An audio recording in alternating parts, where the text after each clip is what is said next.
So now, let's go into practice. Pick up your camera or your phone. Make sure the batteries are charged. Make sure you have enough space in your memory card, phone, or have a backup card. Turn your camera on. I would even say remove the lid. There are numerous times that we try to take a photo to discover that we have a black frame in front of us because we didn't remove the lid. Choose a mode on top. What is a mode, you may ask? Well, there is the easy way out, automatic mode. So when you set your camera to automatic, surprise, surprise, the camera goes automatic. It gets to choose the exposure, the ISO, the lens, but where is the fun in that? Perfect photos, no contribution. We need to be more creative. So let's say we don't take the easy way out. We skip the automatic mode today because we are learning something. So there is also the mode that is called shutter priority mode. If we set the shutter speed, the camera selects the best aperture. When is this setting good? This setting is good if one is trying to freeze or blur motion. So if we are taking photos of a marathon or a tennis match or sports in general, we would choose a shutter priority mode because things are moving and we want them to be less blurry when we actually make the click and grasp their image for eternity. Also, the shutter priority mode is good when you are first getting used to your settings, when you're still learning, where we are now actually. So learning how to manage your shutter speed is quite important. You don't want to end up using a slower shutter speed than what is best for the image you want to capture.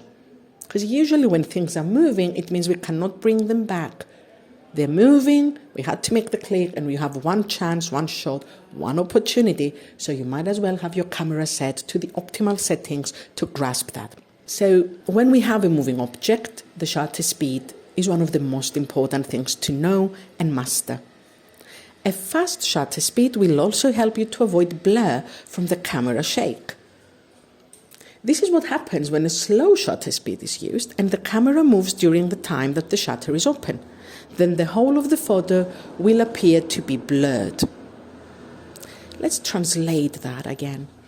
So a fast shutter speed will make our image less shaky if our hand is not that steady. So when we have movement, either because of our hand is not steady and we don't have a tripod, or because the image or the picture we want to take is in motion, either because that is moving or we are moving, i.e. we are in a train or a car, we have to choose a fast shutter speed. I mean, we don't have to, but it's highly advisable. Okay, how about aperture priority mode? Unfortunately, we cannot prioritize all the modes. You have to choose one. So if we say we prioritize aperture mode, then the camera sets the shutter speed and we get to choose the aperture. Ta-da! So if you want the background blurry or everything in focus, which is the depth of field we mentioned earlier, this would be your best option. So this is an option, I would say, for fixed images when we focus on either blurring or clearing out the background. Also, as we are beginner photographers, this mode helps us to learn how to control the depth of field, and it's a good start to begin experimenting with the aperture priority mode than the others. After we have mastered the automatic, the shutter priority, and the aperture priority mode, we're getting wild. So we are moving to the manual mode. That's when it gets fun, because that's when we get to precise and we get to choose the shutter speed and the aperture ourselves. So the camera will not decide on either of them. The ISO setting also has influences on exposure and should never be set to auto if you want to be in control of the entire picture. Now, okay, so I choose to go manual. How do I choose the best exposure settings? Well, all modern cameras have a tool that tells you when your exposure is correct. This is called the exposure meter or light meter. Thank you, technology. So in Nikon and Canon cameras, it looks something like this. As if you're flying a plane and there is plus and minus and you have to keep things straight. Sony uses a number with a plus or minus symbol, and other brands may use other alternatives, but you always have the plus or minus and you eventually figure it out. If the meter is reading towards the minus sign, then your photo will be underexposed and appear too dark. When the meter is reading towards the plus sign, your photo will be overexposed and be too bright. So depending on the result you wish to achieve, dark or bright, or darker or brighter than what you're shooting, then you have to move on the plus or minus side as explained before. Try to use your exposure meter as a guide. When you're first starting to adjust your camera settings in manual mode, it's best to get the exposure meter to 0 for each photo you take. You don't have to follow it strictly once you've learned how to use it in principle. When you have some experience, you still need to pay careful attention to it. But then you can experiment with over and under exposure. So like everything on this world, you learn by doing. Digital cameras have evolved and they have very advanced focus systems. These are designed to make focusing easy and fast. AF mode has two common settings on most cameras, single servo and continuous servo. With your camera's AF mode set to single servo, when you press the focus button halfway, the lens will focus. So long as your finger keeps steady on the button, the lens will not refocus.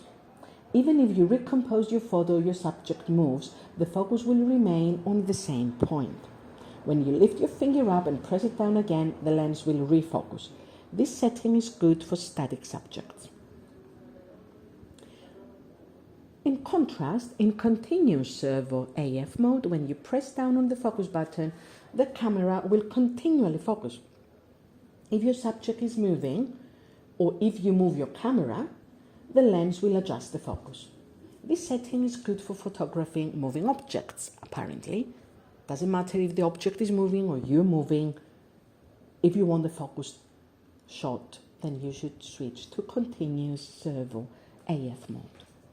Why do we need to know about focus if our cameras have autofocus? Well, autofocus does not function fast enough, or may not be precise, or it may not focus on what we want to focus when we take the picture. Well, because it's simply automatic. Manual focus is achieved by turning part of the lens barrel. So we turn the focusing ring one way for focus further away and the other way to focus in closer. And the direction we turn the ring varies with the type of camera we use.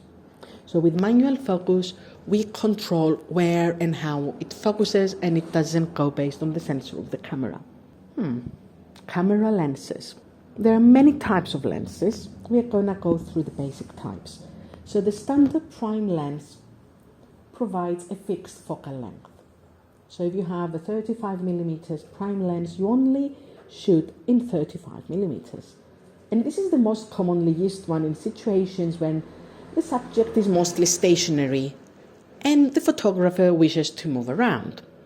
This includes portrait, wedding, landscape, and streetscape.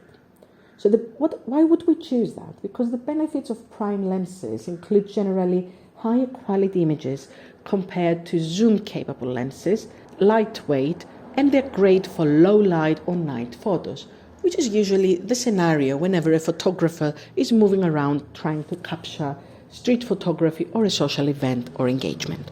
The zoom lens. What could that be used for? Well, maybe it zooms in. Yes, it does. So the zoom lens might be the catcall lens. Whether we are at a sporting event, hiking outdoors, or in a situation that we want to shoot things from far, far away and up close, the zoom lens can work for us. So zoom lenses also come in different focal lengths. Standard lens. The standard lenses are popular as they are closest to the angle of view we humans see. These lenses have minimal distortion, which can be flattering to the subject. The wide-angle lens, most commonly used in landscape photos, interiors, large group photos, or night photography. They do require a certain amount of post-processing, that is, photo editing with software, to avoid some of the distortion inherent in the lens.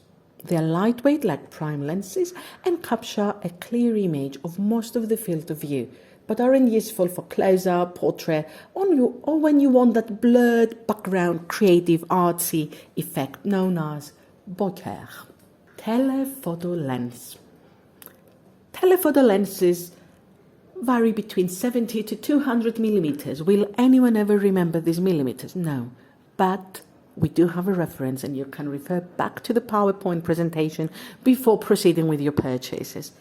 These lenses are very popular for portraiture and product photography, as well as nature and wildlife imagery. They allow the photographer to produce close crops on the subject. In the case of portraiture, a telephoto allows the photographer to take the photo at a distance that does not intrude upon the subject, which is extremely useful if you're about to photograph a lion, an elephant, or a hippopotamus, which are very well known to be aggressive.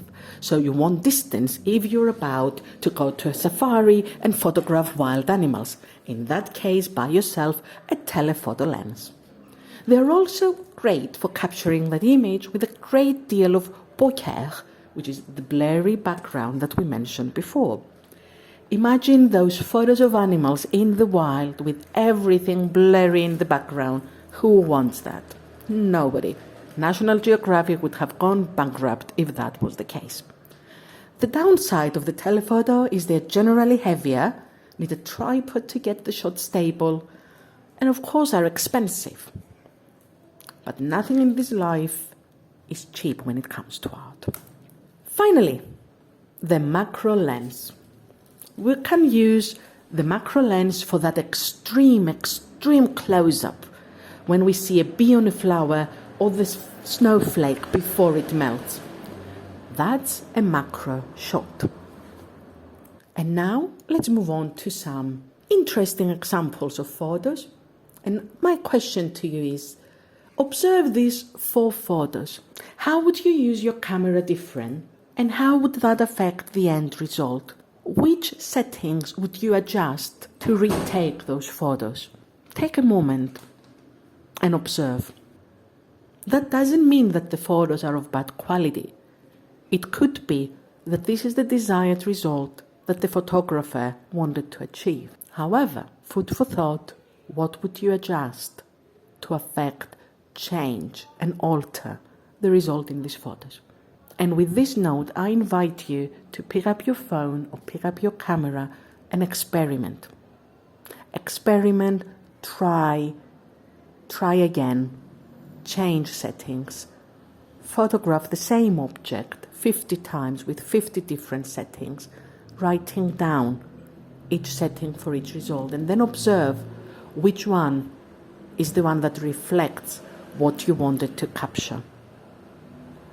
I will not use the word fail, as there is no failure in creativity. Everything is a learning lesson.